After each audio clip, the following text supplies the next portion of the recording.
Hello students, आज के video में हम लोग पढ़ेंगे that is symbols for some element as proposed by Dalton. हम लोग क्लास 9 साइंस का चैप्टर 3 कर रहे थे that is atoms and molecules.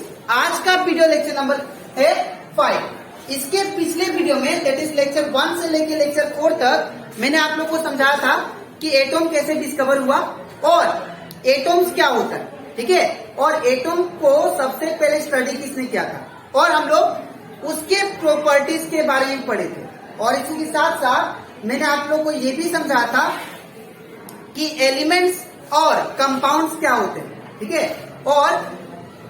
और हम लोग साथ ही साथ ये भी सीखे कि एटम्स को कुछ एटम्स के बेस के ऊपर कुछ लॉ भी पढ़े that is law of chemical combination, ठीक है।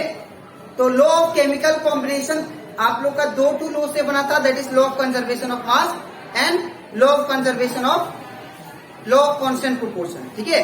तो अगर आप लोग को सारा कंसेप्ट अच्छे से सीखना है इस चैप्टर का दैट इज चैप्टर 3 का एटम्स एंड मॉलिक्यूल्स का, तो आप लोग इसका पिछला लेक्चर दैट इज लेक्चर 1 से लेके लेक्चर 4 तक आप लोग मेरे यूट्यूब चैनल में उसको देख सकते हो, वो मैंने अपलोड कर दिया, ठीक है। और इसी के साथ साथ अभी तक हम लोग चैप्टर 1 और चैप्टर 2 वो भी कंप्लीट करवा दिया आप लोग को साइंस का, ठीक है। तो अगर आपको उसका भी कंसेप्ट क्लियर करना है तो आप लोग वो सारा वीडियो देख सकते हो जो मैंने अपलोड किया है अपने यूट्यूब चैनल में, ठीक है। तो स्टार्ट करते हैं क्लास। आज के वीडियो में मैं आप लोग को समझाऊंगा कि जब एटम डिस्कवर हो गया तो एटम डिस्कवर होने के बाद में कुछ एलिमेंट्स आए एलिमेंट्स, और वो एलिमेंट्स सिंबल के फॉर्म में कैसे रिप्रेजेंट होते हैं।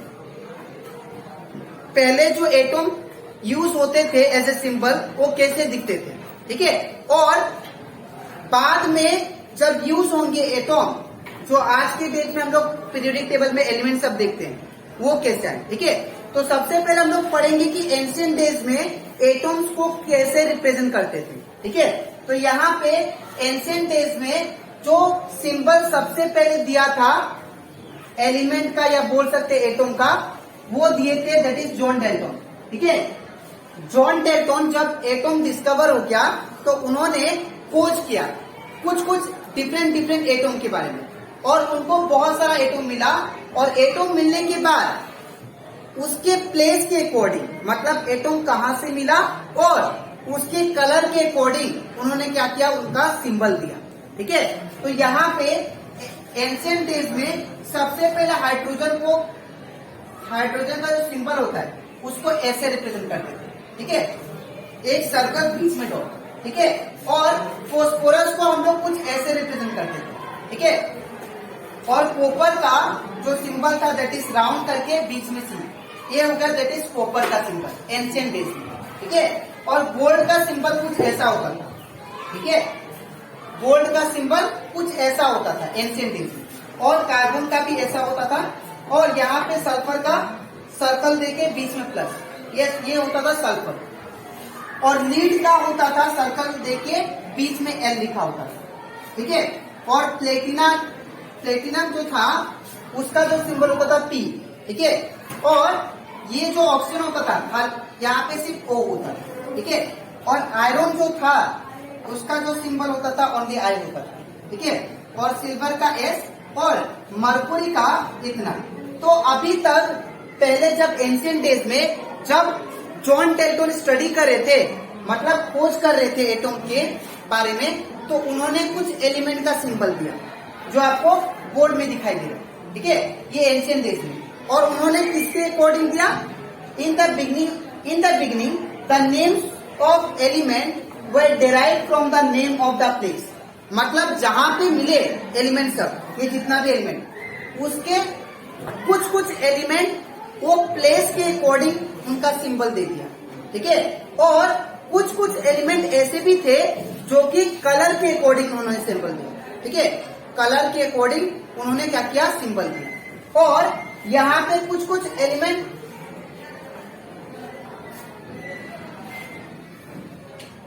एलिमेंट कलर के अकॉर्डिंग और कुछ एलिमेंट प्लेस के अकॉर्डिंग, ठीक है। तो यहाँ पे एग्जाम्पल दिया मैंने, जैसे copper, copper was named after the place Cyprus. तो ये जो साइप्रस जो वर्ड है, ठीक है, ये जो साइप्रस वर्ड है ये एक तरह का प्लेस है, और ये प्लेस में ये कॉपर पाया गया, इसीलिए ये साइप्रस सी से स्टार्ट होता है, इसलिए इसका नाम क्या दिया गया, दैट इज कॉपर। ठीक है, और यहाँ पे गोल्ड, गोल्ड जो है ये कलर के अकॉर्डिंग दिया गया। गोल्ड जो है वो एक इंग्लिश वर्ड है जिसका मीनिंग क्या होता है, येलो, और हम लोग जानते हैं गोल्ड का कलर क्या होता है, येलो कलर होता है ना। तो ये येलो कलर इंग्लिश वर्ड में देखा गया, इंग्लिश वर्ड में देखा गया, तो ये क्या था, गोल्ड था, इसीलिए वो जो सोना है उसका नाम क्या दिया गया, दैट इज गोल्ड। ठीक है, तो कुछ कुछ एलिमेंट जॉन डेल्टन ने प्लेस के अकॉर्डिंग रखा, ठीक है, सिंबल, और कुछ कुछ एलिमेंट उसका बोल सकते हैं कलर के अकॉर्डिंग उन्होंने रखा। ठीक है, तो आई होप आप लोग को ये जो एंशियंट डेज में जो सिंबल कैसे रिप्रेजेंट करते हैं ये आप लोग याद रखिएगा। ठीक है, अब यहाँ पे हम लोग सीखेंगे अब मॉडर्न डेज में एलिमेंट्स को या एटॉम्स को कैसे रिप्रेजेंट करते हैं। अब इसके पिछले स्लाइड में मैंने आपको क्या समझाया था कि एंशियंट डेज में हम लोग सिंबल को कैसे रिप्रेजेंट करते हैं, और वो किसने दिया था, जॉन डेल्टन ने। ठीक है, अब मॉडर्न डेज में एलिमेंट को कैसे रिप्रेजेंट करते हैं और उसका एटॉमिक नंबर क्या होता है और उसका मास नंबर क्या होता है वो देखेंगे। ठीक है, और ये जो टॉपिक है बहुत ही इंपॉर्टेंट है, बिकॉज आप लोग को ये अच्छे से सीखना पड़ेगा, बिकॉज इसका यूटिलाइज भी आपको करना पड़ेगा, दैट इज चैप्टर 3 में। ठीक है, तो यहाँ पे देखिए सब लोग, सबसे पहले हाइड्रोजन को, हाइड्रोजन का जो सिंबल है वो H है, लेकिन उस टाइम हम लोग क्या रिप्रेजेंट किए थे हाइड्रोजन को, दैट इज सर्कल फॉर्म में था हाइड्रोजन। ठीक है, as according to John Dalton.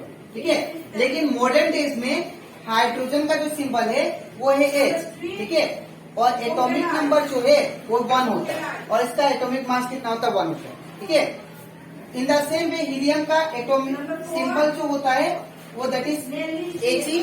ठीक है, और एटॉमिक नंबर जो होगा 2 होगा, एटॉमिक मास 4। ठीक है, और लिथियम का होता है Li सिंबल, और एटॉमिक नंबर 3, मास नंबर 7। ठीक है, वही बेरिलियम का जो एक सिंबल होता है वो होता है B, और एटॉमिक नंबर 4 और एटॉमिक मास 9। बोरोन का सिंबल जो होता है वो B होता है। ठीक है, और इसका एटॉमिक नंबर होता है 5 और इसका एटॉमिक मास होता है 11। ठीक है, और कार्बन को हम लोग C से डिनोट करते हैं। ठीक है, लेकिन उस टाइम क्या था, अकॉर्डिंग टू जॉन डेल्टन ऐसा कुछ था, सर्कल टाइप में C था। ठीक है, लेकिन अभी मॉडर्न डेज में क्या हो गया, कार्बन को सिर्फ सिंपली C से रिप्रेजेंट करेंगे। ठीक है, और इसका एटॉमिक नंबर क्या होता है, दैट इज 6, और इसका एटॉमिक मास क्या होता है 12।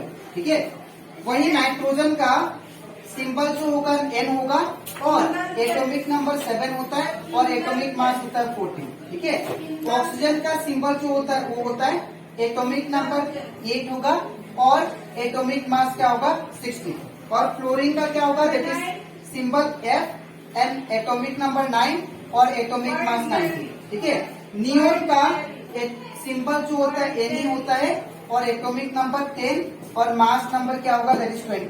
ठीक है, सोडियम का एटॉमिक सिंबल जो होता है वो होता है Na, एटॉमिक नंबर जो होता है दैट इज 11, और एटॉमिक मास होता है 23। ठीक है, और मैग्नीशियम का सिंबल जो होगा वो होता है Mg। ठीक है, और इसका एटॉमिक नंबर 12 होता है, और एटॉमिक मास क्या होगा, दैट इज 24। ठीक है, एल्युमिनियम का सिंबल Al होता है, और इसका जो एटॉमिक नंबर होगा 13 होगा, और atomic mass 27। In the same way silicon का मैंने यहाँ पे लिखा है, यहाँ पे स्पेस नहीं था तो यहाँ पे कंटिन्यू किया। ठीक है, तो सिलिकॉन का SI होता है, SI से रिप्रेजेंट करेंगे, एटॉमिक नंबर 14, एटॉमिक मास 28। ठीक है, in the same way phosphorus का P होता है, एटॉमिक नंबर 15, एटॉमिक मास 31।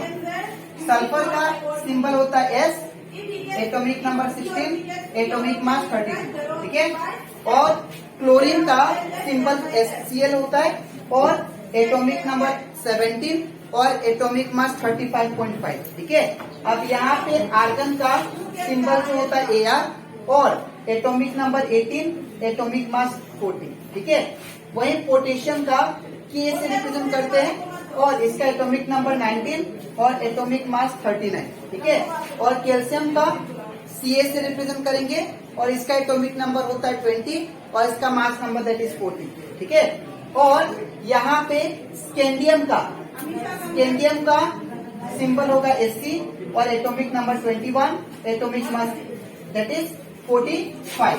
वही टाइटेनियम का दैट इज Ti होता है symbol, atomic number 22, mass number 48। ठीक है, वेनाडियम का होता है V और इसका सिंबल क्या होता है, सॉरी सिंबल नहीं, एटॉमिक नंबर होगा 23 और एटॉमिक मास 51।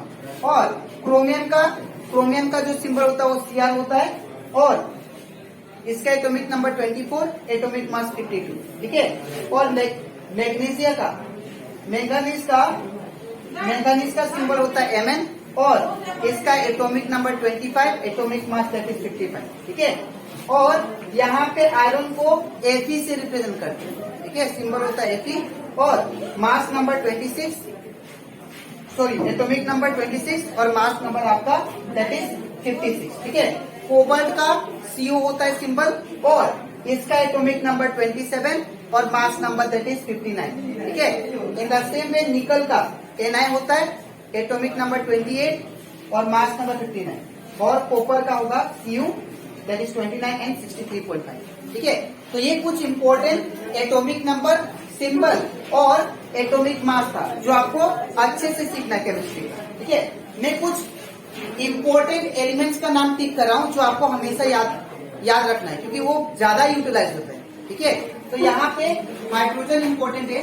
ठीक है, hydrogen that is boron, carbon, nitrogen, oxygen, fluorine, sodium, magnesium, aluminium. ठीक है, और यहाँ पे लिथियम का भी आपको याद कीजिएगा। तो यहाँ पे silicon, phosphorus, sulphur, chlorine that is potassium, उसके बाद कैल्शियम, उसके बाद आयरन, उसके बाद कोबाल्ट, उसके बाद दैट इज कॉपर। ठीक है, तो आज के वीडियो में मैंने आप लोगों को एक्सप्लेन किया दैट इज एंशिएंट डेज में हम लोग एलिमेंट को या एटॉम को कैसे रिप्रेजेंट करते हैं। ठीक है, as according to John Dalton. और इसी के साथ साथ मैंने एक्सप्लेन किया कि मॉडर्न डेज में हम लोग एलिमेंट को कैसे रिप्रेजेंट करते हैं और उसके एटॉमिक नंबर और एटॉमिक मास के बारे में। ठीक है, तो ये जितना भी मैंने आप लोग को सिंबल दिया है जो टिक करके, ठीक है, यहाँ पे और यहाँ पे भी। ठीक है, तो वो क्या करना आपको अच्छे से सीखना है और अच्छे से सीखने के बाद बिकॉज ये आगे जाके आप लोग का आने वाला जो चैप्टर है दैट इज चैप्टर 4 और चैप्टर 3 में ये यूटिलाइज है। तो आज के लिए इतना ही। अब इसके नेक्स्ट वीडियो में दैट इज लेक्चर नंबर 6 में मैं आप लोग को एटॉमिक नंबर क्या होता है और एटॉमिक मास के बारे में सिखाऊंगा। ठीक है, तो आज के लिए इतना ही, मिलते हैं नेक्स्ट वीडियो में। तो